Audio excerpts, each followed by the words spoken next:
No lipstick, no fancy anything. I have been cleaning this morning and doing various and sundry things after my visitors went back to the States yesterday. Okay, I want to talk just a little bit about the craziness that's been going on right now in the evangelical world. You may or may not have heard of it. Let me just introduce myself first. I'm Suzanne Titkemeyer. I used to write for Pathos, a blog called No Longer Quivering. Well, actually, they didn't like us calling our writings blogs. They liked us calling it columns. I wrote that for over 10 years. I'm working on a book that's stuck in the endless editing loop called With Strange Fire about my time in a fundamentalist, quiverful evangelical church. This is a culture I know upside down, sideways, acrostic, you name it. And I frequently get accused of, hey, Celine, of not knowing it, being ignorant of it, and all sorts of things that people, you don't know what you're talking about. Well, this has been a really, really super triggering week on so much of this stuff. Okay, so if you could do like, subscribe, hit the bell notifications, that'd be great. These are just my opinions. Don't blow anybody. Okay, all that out of the way, thank God. And Celine, you're the only one. Nobody loves me anymore. Boo hoo. I have a sad. Um, since I'm not doing this as a means of making money, but to warn others, it's not a big deal. It would be nice to have a bigger audience, but it's not essential. I want to talk about Josh Butler's stupid book, Beautiful Union, yet again. When it first was announced, and the Gospel Coalition wrote an article about this book and its sticky wicket discussion of bodily fluids on both sides, but especially on the male, being something of a blessing and sanctification of the woman, I've been just thrown for a loop. And I'm not the only one. I'm watching everybody sounding off on this. Everyone from Sheila Ray Gregory to Beth Moore to my friend Cindy Kunzman. So many of us are outraged, utterly outraged by this stupid book. And when we started protesting the Gospel Coalition, that they were actually promoting, by using that book, they're promoting an old Roman standard. I love Sheila too. She's pretty awesome. They're actually promoting an old Roman standard of fertility worship instead of Christ.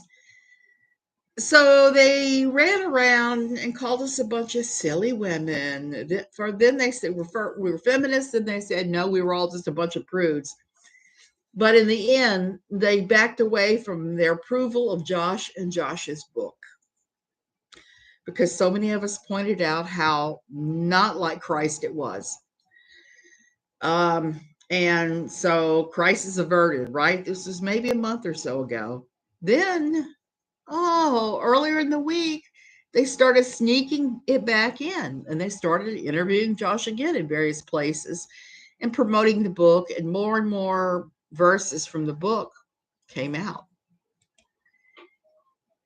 And it was just mind-boggling to me that anybody could look at this book and approve of it, because of it was beginning to sound, when I was starting to read the little bits and pieces, it was starting to sound like some kind of badly written,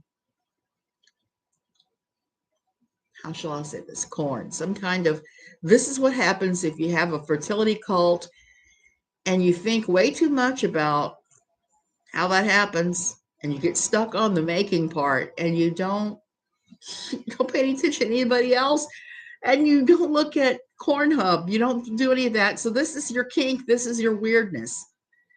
It reminds me of, why are so many fundies so obsessed with other people's sex lives and genitalia? I wish I knew total reading. I wish I knew, because this is one of my frustrations with this stupid book, is it's over and over descriptions of sexuality that are normal, and for the most part, except for one thing he leaves out in particular in his book, and all of his descriptions matching sex with salvation. the female pleasure principle. He totally ignores the fact that as a woman, you might want to be getting some kind of pleasure out of the deal. He completely ignores female orgasm and makes it not something that is so essential as male is. And it reminds me so much of reams of bad fan fiction kind of porn I've read porn through the years. Example, I'm about to give a really bad example, and I should probably put a link to it in the description. I used to know a lady, and I knew her only because she made the mistake of plagiarizing me a few times. Um, by the name of Lorianne Dennick. Her real name, that was her real name. Her writing name was Ellen Carrington. And she wrote, I don't even want to call them bad romance novels. She wrote a whole lot of Mary Sue, but it was her descriptions of sex that really went crazy because it was pretty obvious that this is someone who hadn't had a lot of sex and didn't understand how sex operated. And we used to always laugh, the bunch of us who she plagiarized, who banded together to get her shut down. Something tells me this fellow probably isn't good in bed. Yeah, I think he isn't either, Kayla. I think he's probably terrible in bed. The more I read the book, the more I'm convinced he's terrible in bed. He has no idea how sex works.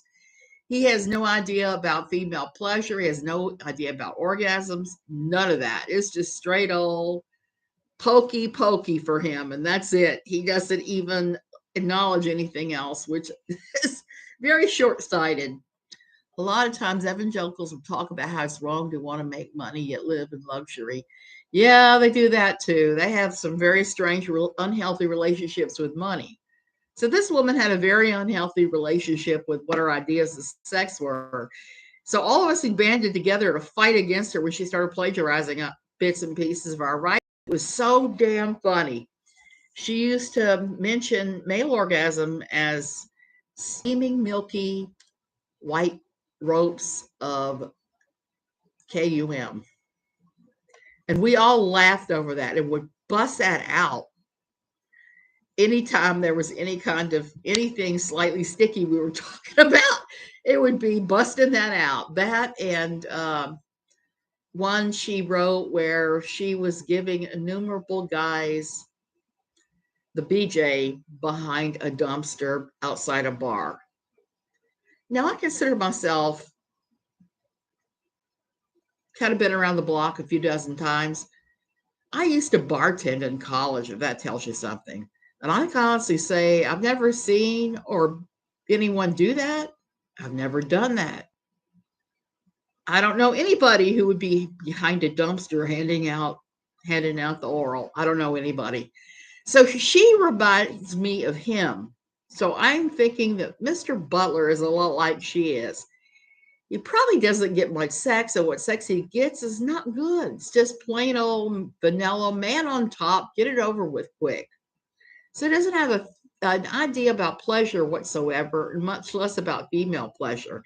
And let me tell you, from working on No Longer Quivering, there were times when anytime we would criticize some male um, evangelical pontificator, I'm going to call them pontificators because they're that's what they do, that would ignore female pleasure. We'd say, now what about the ladies? Why are you just making this all about the man and what's going on with the man?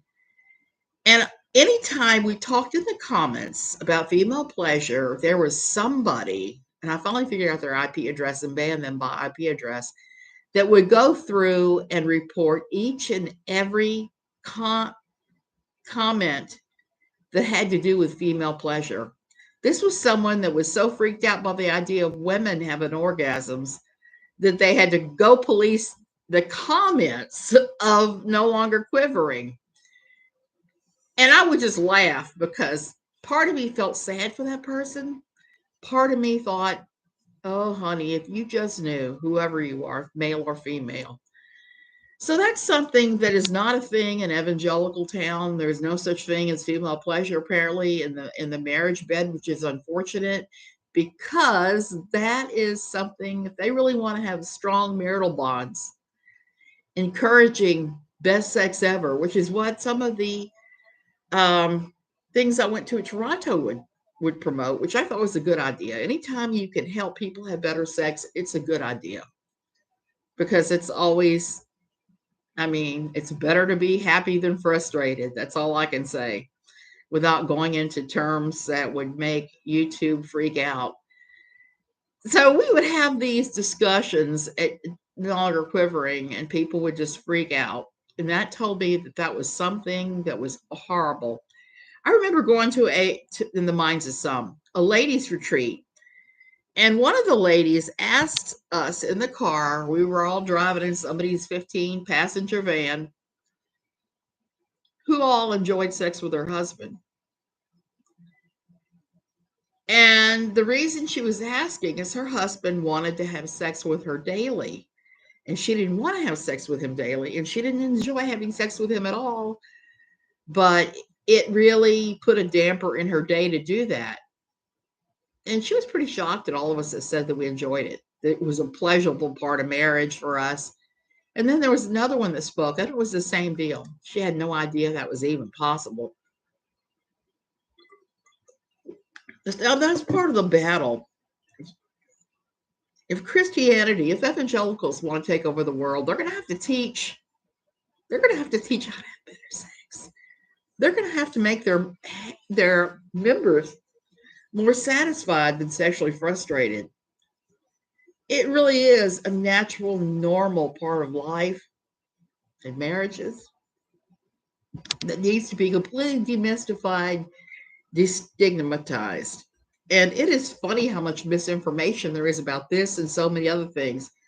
I was asking one of the doctor YouTubers I follow to do one on type 2 diabetes, that he needs to break it down, including how to read food labels, because so many people don't get that information, even if they go to their doctor. Even if they go to the doctor and they get the metformin or the insulin, they don't get much information on how to handle it, because there are ways to handle it so you need a lot less meds. It's the same thing in evangelicalism. It's the exact same thing. They don't have the right information. So you end up with guys like Josh Butler, who's trying to say that male orgasm is it.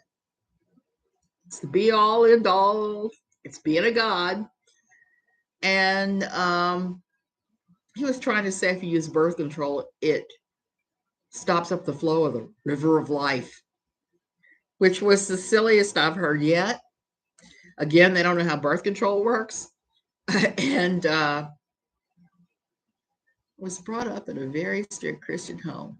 Sex was explained to me as a woman's responsibility or chore.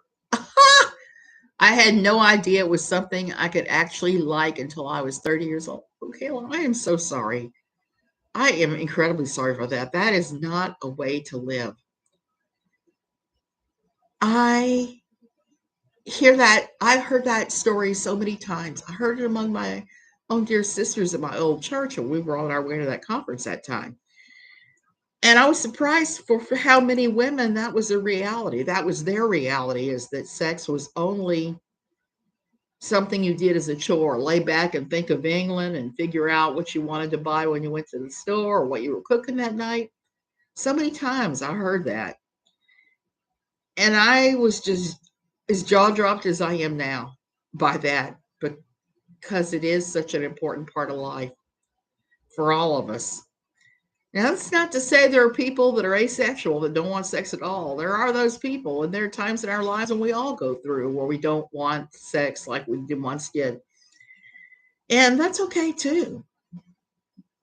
The thing with marriage is coming up with a balance where each person's needs are getting met right where they are without demeaning anybody else. And that's the difficult bit in my mind, and that I can say with my experiences, because not everybody has the same mojo going on at exactly the same time.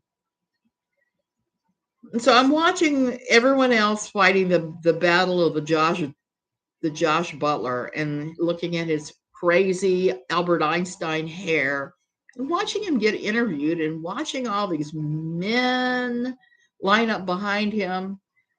And if you say, hey, this is gross, this is misogynistic, how is this any different than corn hub, they get very offended and then call us a bunch of prudes, which is ridiculous because we're definitely not a bunch of prudes, the ones of us that are questioning this. And it being a chore. Yeah, there's some aspect of that every now and then when you're maybe not feeling it, but you do it because your partner wants that and you want to make your partner, you want to help your partner in every way possible. I get that. I do that sometimes when I'm not feeling the mojo going and I get approached for it. We all do it. But you don't have to stay there and it doesn't have to be a non-fun thing every single time. It doesn't. Okay, so I just wanted to rant a little bit about this morning because this is one of those things that's just been bugging me, bugging me, bugging me. And the thing is, if they were to look at, say, Song of Songs, it speaks of mutual pleasure, not at all the kind of kink that Josh Butler is just revealing his own kink when he writes these things. It says these things. The partner should ideally make it fun for the one who is in the mood. Should, Prairie. It doesn't always happen. Sometimes the other partner's like, okay, let's get this over with. But it should be. There should be mutual pleasure every single time. There rarely is. And I still can't believe they're bringing out Josh Butler's book yet again. Food labels. I've been trying to eat more healthy lately, but when I go to read the box of can, I have no idea what it's saying. Kayla, I think the biggest thing that I learned with the blood sugar battle is to look at the back of the can or the bottle. Okay, this one's 0. But you look at the back and say, okay, I have X amount of sugars and I have X amount of fiber. Now, when you're trying to figure out how much sugars it has or carbs, you can minus that fiber out. And like I have a cereal I eat every morning. It's called cero, which is Spanish for 0. And while it has some sugar and carbs in it, the fiber is actually higher than the carbs, so it's 0. It's a 0. And I try to eat that way. And there are things that you would be surprised at me eating that I eat because they're high carbohydrate rates. But I won't eat certain things, like I won't eat regular yogurt anymore. I had no idea. A lot of it has an incredibly high amount of sugar in it. There's one brand that I really used to love that had Greek yogurt and all these yummy flavors. And it happened to be like 32 grams of sugar in each serving. And you're only allowed, if you're diabetic, maybe 22, 24. So you were getting more sugar than you were allowed in just one serving. I don't know about you, but I like bread and other stuff. I like to sit and figure out, hey, how can I have carbs throughout the day so that I stay full all day? Because if I skip the carbs and just go with X, Y, and Z, I'm going to be hungry as hell. Yeah, so the river of life thing was kind of weird. But he was saying that that's why he opposes all forms of birth control. He thinks all forms of birth control subvert God's blessing for you because it prevents the conception of a child. I got news for him. People have been using birth control way, way back, pre-Christ. There's always been everything from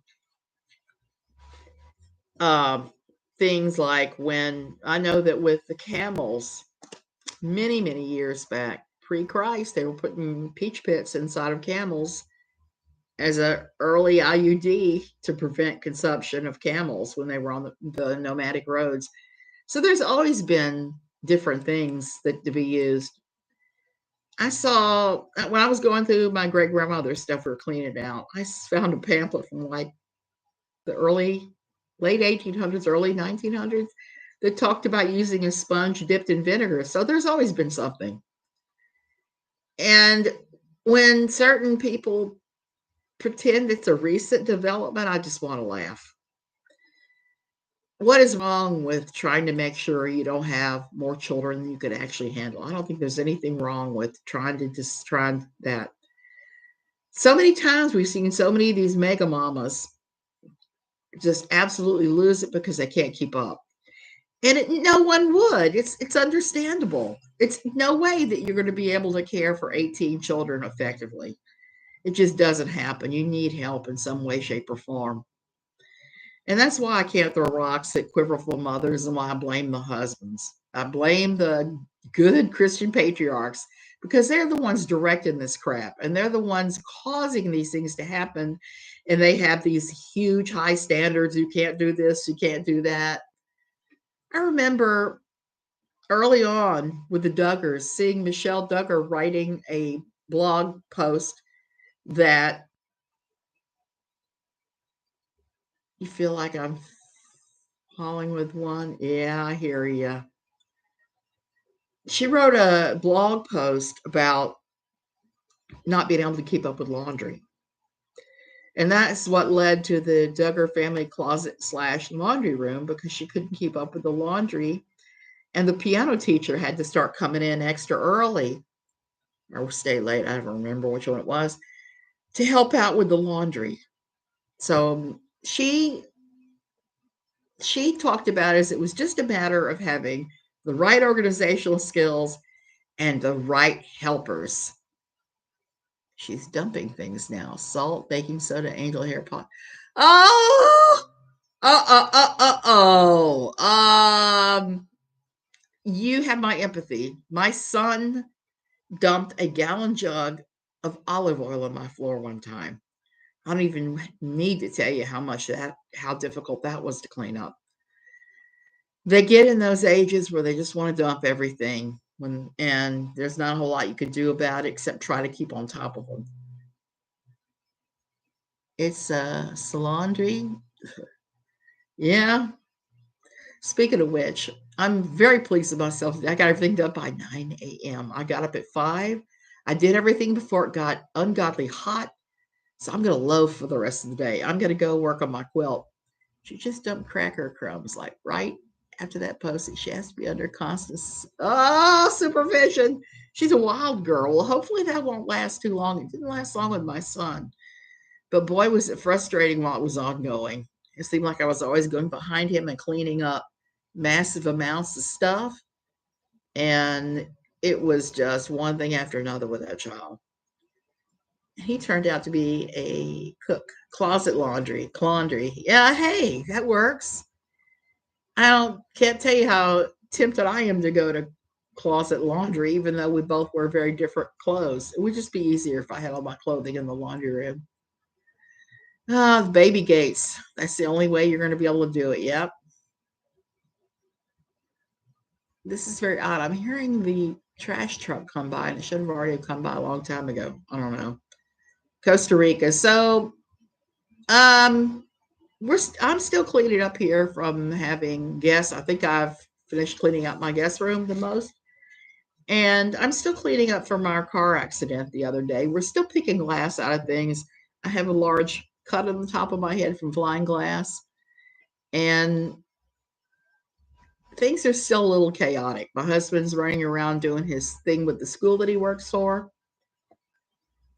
I'm trying my darndest just to get everything back in order again and go right back. Your laundry room is too small for that? Ooh. Oh, she's reading. That's awesome. When that finally clicks in the brain, that makes a massive difference. I realized recently that, oh, I'm sure it will. It's just a little cut on the top of the head. Um, I realized recently I know way more Spanish than I thought. I'm starting to actually be able to speak it. It's about time. I've been here 6 years. So these guys, they have such rigid black and white thinking on everything that I'm not surprised they drag their black and white thinking into sex and they make it awful for all women. Nobody should be putting up with that. So okay, I'm going to go ahead and go. Super hot. I'm going to take a shower and then I'm going to go sew. My laundry is super, super small, but if I get rid of things I almost never wear, we could make it work. Yeah, I need to do that. Speaking of which, love you guys. Thank you for watching. I got to go through my laundry again to do the same thing.